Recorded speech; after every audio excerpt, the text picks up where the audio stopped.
Africa 54's Vincent reporting live from the DNC in Philadelphia. Among the African diplomats attending the DNC is Ambassador Omar Aruna, Benin's ambassador to the United States. Vincent spoke with him inside the convention hall.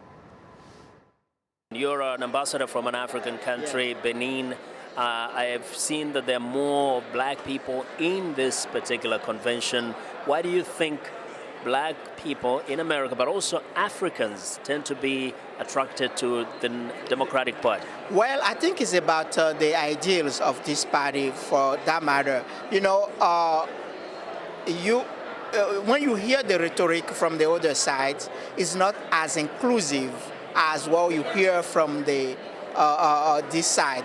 Basically, when you talk about, you know, what is important for foreigners in this country is the issue with the migration, is the AIDS issue, is also other issues that are worldwide issue.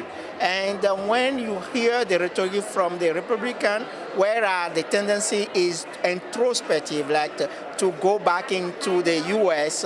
Without thinking that we are a global village. And I think that's what the attraction is, from my point of view, to the Democratic Party, who seem to, the rhetoric at least, give it more like, okay, we know that we're not just the U.S. and nobody else. That's the acknowledgement that there is also another world out there. That's what is attract, I think, black people from the African descent to this party. But let me tell you this, President George W. Bush came to power when he didn't know much about Africa. He had never been really to Africa.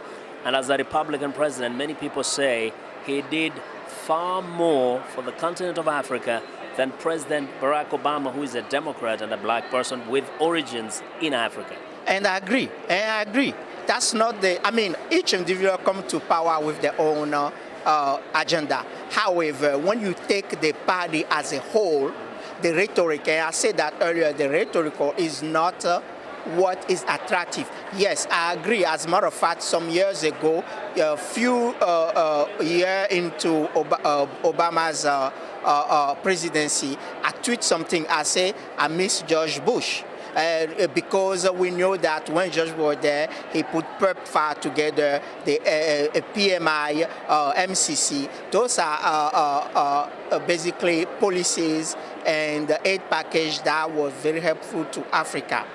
Ambassador, finally, what do you think African countries can learn from something like this, the conventions, whether it is a Democratic convention or even the Republican convention? I think we could learn a lot. As a matter of fact, we need to start learning a lot, because this is first, when you come, is a cradle of ideal, a cradle of where people, even if you don't agree, you talk about it on a public forum. That's important.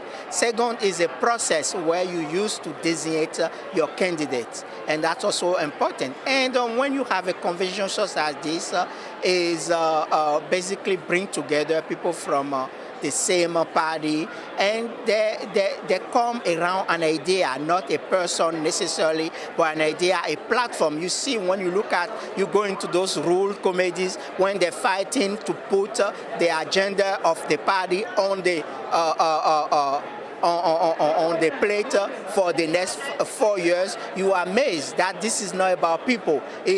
Although it's about people, but it's not about individual. I mean, if you look at in some of our country in Africa, you see that this is the party that is centered around one person, and then they say, you don't even know what they stand for. But here, you know, definitely you can know that, okay, it doesn't matter even you don't like it or you like it, but you know that this party sent for this and they sent for that. And this is clear enough, and this is important, I think, from our point of view.